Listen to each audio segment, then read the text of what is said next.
So the 2023 edition of the Rolex 24 is complete, and what a race it truly was. From consistent lead changes in GTP showing off that the LMDh era is going to be epic, to the photo finish in LMP2, the consistent battles in GTD Pro, this race had absolutely everything. So this is the race review for the Daytona 24 Hours in 2023. So this year's edition of the Rolex 24 absolutely didn't disappoint. Every single car showed off some incredible racing. 61 cars took to the track during this famous 24-hour race to contest in this long, grueling, intense, prestigious event. This race also debuted the LMDh cars, and this truly showed that IMSA is heading in the right direction, as the competition in GTP was absolutely incredible. It was awesome to witness, and there was non-stop racing. So if I'm being honest, the golden age of sports car racing is totally back. We will talk about GTP in a moment, but first I want to talk about the categories. Instead of going over the race in chronological order, I want to go over each class and talk about the events that happened, the racing itself, and who eventually won that class. We will begin with GTD. I want to start out by saying that the GT action at the Rolex 24 this year was awesome, and this is not just in GTD, but in GTD Pro as well. There were battles left, right, and center throughout the whole 24-hour event. It definitely was spectacular to watch. What's interesting is that some of the GTD entries actually finished ahead of the professional entries on the overall ranking board, just proving that no matter what class you're in, the competition is very high. Aston Martin were actually the ones that took a 1-2 in GTD. Heart of Racing, the number 27 car, finished on top in the Vantage GT3 with 729 laps completed. Moving on to GTD Pro, and as I mentioned, the competition in GT was very high. I want to close in on a specific wheel-to-wheel action, as there was a massive battle at the end of the race to see who would take the win in GTD Pro. This battle included the number 3 Corvette, the number 14 Lexus, and the number 79 WeatherTech Racing Mercedes. It was actually the 79 car that took the win in GTD Pro, as German racer Marco Engel defended in the final few hours against the speedy Corvette and the Lexus to take victory at the Rolex 24. Moving on to the prototype categories, and in LMP3, it was the AWA number 17 car that finished on top, finishing with 737 laps completed. Before the race got underway, the 33 car seemed to be the entry to beat, as Sean Creek Motorsport had a very strong driver lineup, including drivers such as Nicolas Pino, who actually took the car to pole position for the Rolex 24. Joao Barbosa was also a part of this lineup, and he, of course, is an overall winner of the 24 Hours of Daytona. But in the race, it was the AWA number 17 car that did beat the Sean Creek Motorsports car to the win of Daytona in LMP3.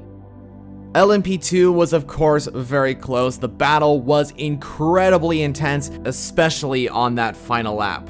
How close was that, viewers? That's what we call a photo finish, as the number 55 Proton competition just edged ahead of the 04 CrowdStrike car to finish with a gap of 0.016.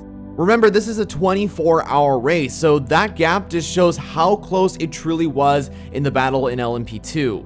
Besides the photo finish, there was also a big crash in LMP2 involving the number 20 LMP2 entry. This happened at the Le Mans chicane, and this probably was the biggest crash during the whole race. Thankfully, the driver was okay. I was a little sad to see that the number 52 car didn't finish up there as well. Ben Keating, of course, grabbing pole position earlier in qualifying. They seem to have a very strong car for the race, and it's just unfortunate they weren't able to be in a position to win. But that's how it goes sometimes in racing. Hopefully they'll come back stronger next year. And finally, we come to the top class, probably the biggest topic for this year's Daytona 24 Hours, the GTP class. Wow, what a first race for these LMDh cars. The competition was so high throughout the whole 24-hour event, and this really shows what the GTP class is capable of, and also what these LMDh cars are capable of, as well as we head into the rest of the IMSA season and the beginning of the WEC season. There's a lot to talk about here, but we first have to talk about Acura. What a start for them. MSR Acura taking pole position, and then later the race victory of the Daytona 24 Hours. A perfectly executed race from them. I think the only issues that the team encountered were the spin that Castro Neves had in the night, and eventually the team did recover from that. And then I overheard there was a gearbox issue, but they seemed to manage it as the car still won the race. So the number 60 MSR Acura finished in first, with the Konica Minolta WTR Acura finishing in second, making it an Acura 1-2 here in the GTP class at Daytona. Following the Acura teams were the three Cadillacs, 01 finishing ahead of the 02, with the 31 a few laps down in fifth. Then came the number 24 BMW M Hybrid V8 in sixth, and then the two Porsches, and then the number 25 BMW. Overall, the competition in GTP was very high. It seems that Cadillac and Porsche have a very competitive car, but Acura just seems to have the most complete car in terms of reliability, consistency, and just pace in general. They have the car to beat. As for Cadillac, they seem pretty consistent on pace and reliability. They were in contention for the race victory pretty much the whole race with Acura and somewhat Porsche until their reliability issues. The only major issue that affected Cadillac was the number 31 Action Express car heading into the pit lane because of suspension damage. The 31 actually was 15 laps behind after it exited the pit lane. Besides that, there weren't any catastrophic issues that I could tell, so a pretty good race for Cadillac. But Porsche, we have to talk about the 963. This is actually a very interesting situation because the Porsche Penske Motorsport cars were actually very quick during the qualifying and race. In qualifying, we saw the number 7 car qualify just a tenth behind the MSR Acura, and the number 6, if it wasn't for the crash, could have been up there as well. In the race, they seemed to be right on par with Cadillac and were challenging Acura at certain stages as well.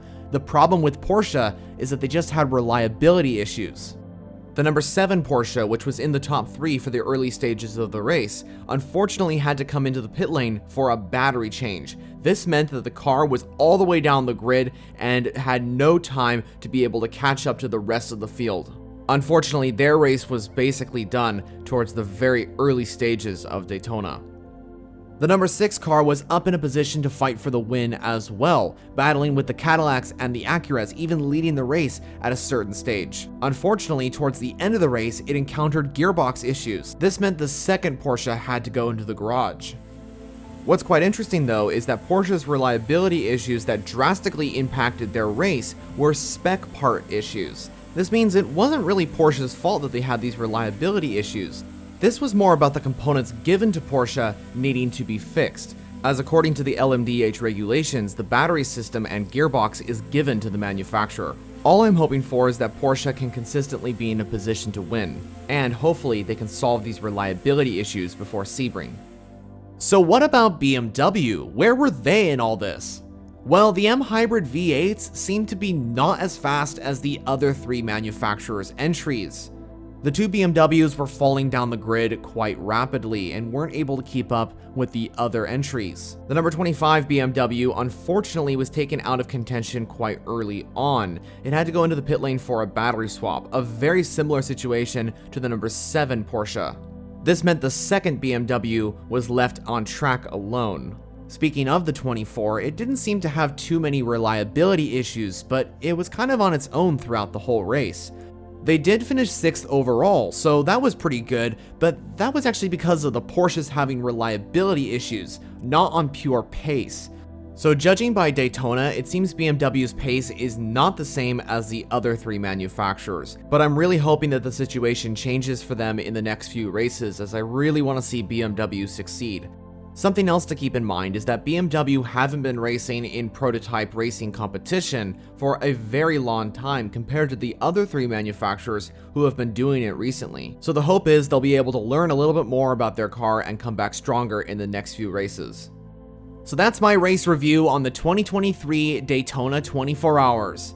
The LMDh cars are finally on track, and the GTP name is back in IMSA. What was your favorite moment from this year's Rolex 24? And are you excited for the remainder of the IMSA 2023 season? Let me know all your thoughts down in the comments section. If you're interested in endurance racing and you want to get updates on the WEC and IMSA, make sure to subscribe to the left. And if you want to see more videos, watch one of the suggested options to the right of your screen. So, thank you so much for watching, and I'll see you in the next one. Goodbye for now.